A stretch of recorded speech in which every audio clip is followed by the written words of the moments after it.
Selamat pagi pemirsa, apa kabar Anda pada pagi hari ini? Senang sekali saya Ibnu Fadil dapat menemani Anda di Berita Kaltim hari ini. Sejumlah informasi penting telah kami siapkan untuk Anda dan berikut di antaranya. Pemilik harimau di Samarinda yang menerkam seorang pekerja tewas telah ditetapkan jadi tersangka.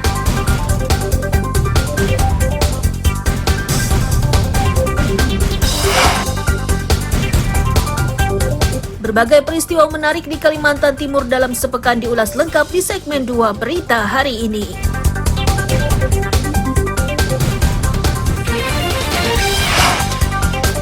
Seorang guru honorer di Tarakan yang telah mengabdi selama 18 tahun mengikuti tes PPPK dalam kondisi stroke ringan.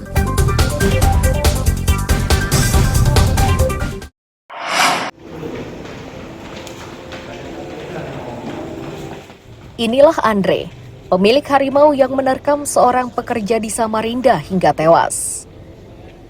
Usai menjalani serangkaian pemeriksaan, Andre kini ditetapkan menjadi tersangka.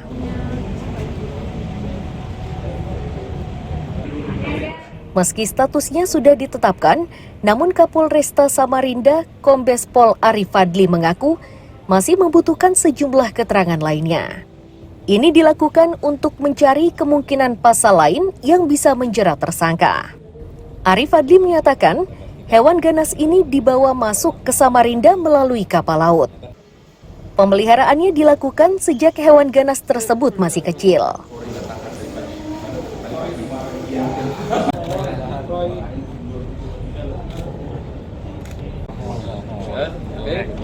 Pasti binatang-binatang ini berasal dari luar Samarinda, itu bisa dipastikan.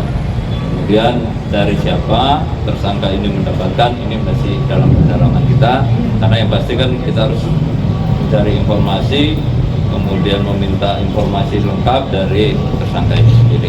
Pak, masuknya ke Samarinda sendiri itu menggunakan apa? Informasi menggunakan kendaraan, dibawa kendaraan menggunakan kapal laut. Kalau ya, itu informasi yang kita dapat. Ya. Dari kecil berarti dipelihara Pak ya? Iya. Bahasanya penyelundupan bukan sih Pak, dan soalnya kan harusnya ada karantina segala macam. Ya, silakan diterjemahkan.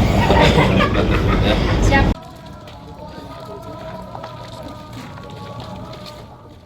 Dari Balai Konservasi Sumber Daya Alam Kaltim diketahui, jika hewan yang disita dari rumah tersangka sebanyak 3 ekor, terdiri 2 harimau dan 1 macan dahan. BKSDA juga menyatakan upaya untuk mendapatkan izin pemeliharaan sudah dilakukan tersangka sejak tahun 2021 namun tidak direstui.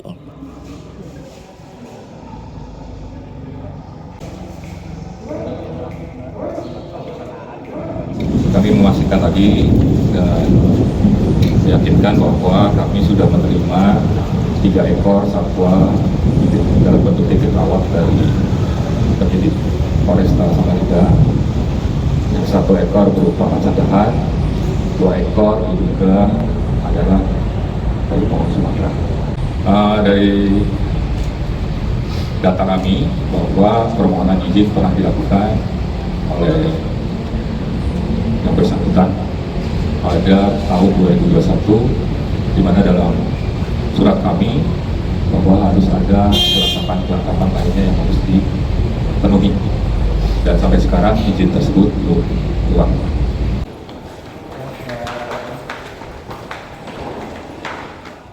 Setelah memelihara hewan liar secara ilegal, Andre harus menghadapi tuntutan hukum setidaknya 5 tahun penjara. Itu karena tersangka dijerat pasal berlapis, yakni tentang pemeliharaan hewan buas secara ilegal, dan pasal kelalaian yang menyebabkan pekerja di rumahnya tewas diterkam harimau. Iswanto melaporkan dari Samarinda.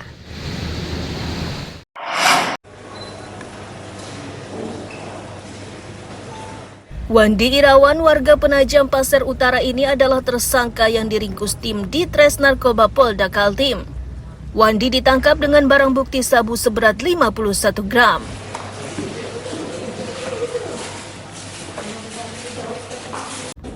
Polisi kembali menemukan barang bukti 45 bungkus berisi sabu-sabu dengan berat 1.405 gram. Sabu-sabu tersebut disimpan di sebuah kamar kos kawasan Wonorejo, Balikpapan Utara. Akan tetapi polisi gagal menangkap pemiliknya yang kabur saat penyergapan.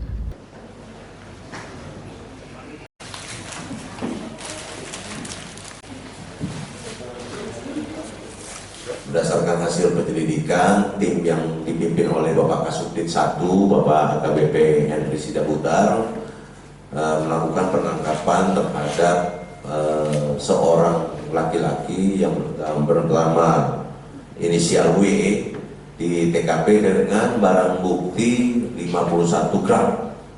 Kemudian dilakukan pengembangan oleh tim dari Subdit 1 Direktorat Narkoba Polda Kalimantan Timur. Diperolehlah satu lokasi di daerah Wonorejo, yaitu di tempat kos-kosan di daerah Wonorejo itu. Rupanya tempat itu menjadi tempat persinggahan tersangka ini dan temannya.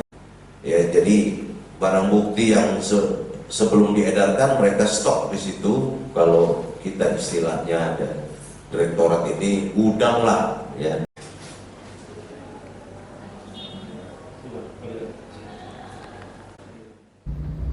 Wandi Irawan kini sudah ditetapkan sebagai tersangka dan terancam hukuman 20 tahun.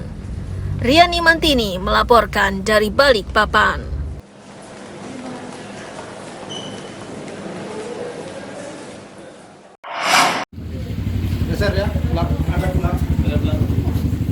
Tersangka yang digiring polisi di Kabupaten Berau ini adalah Said, Firhad, Khairul, Fisran, Renaldo, dan Fajar. Mereka ditangkap karena terlibat peredaran narkotika. Bersamanya disita 140,12 gram daun ganja kering dan timbangan digital. Awalnya polisi menangkap Fisran yang menerima kiriman paket dari Aceh.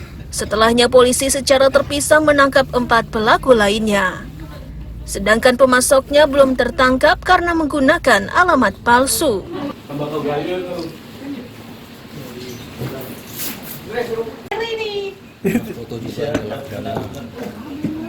Melakukan pemasaran via online dari dia lihat di IG, kemudian dia sampaikan bahwasannya memberikan alamat itu via IG.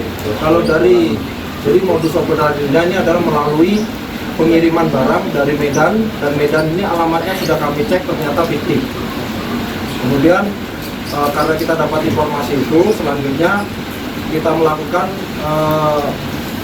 penyanggongan di tempat pengiriman barang di kantornya.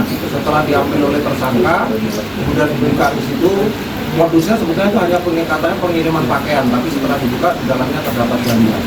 Nah, ini dia dilakukan sudah 2 kali oleh saudara F ini.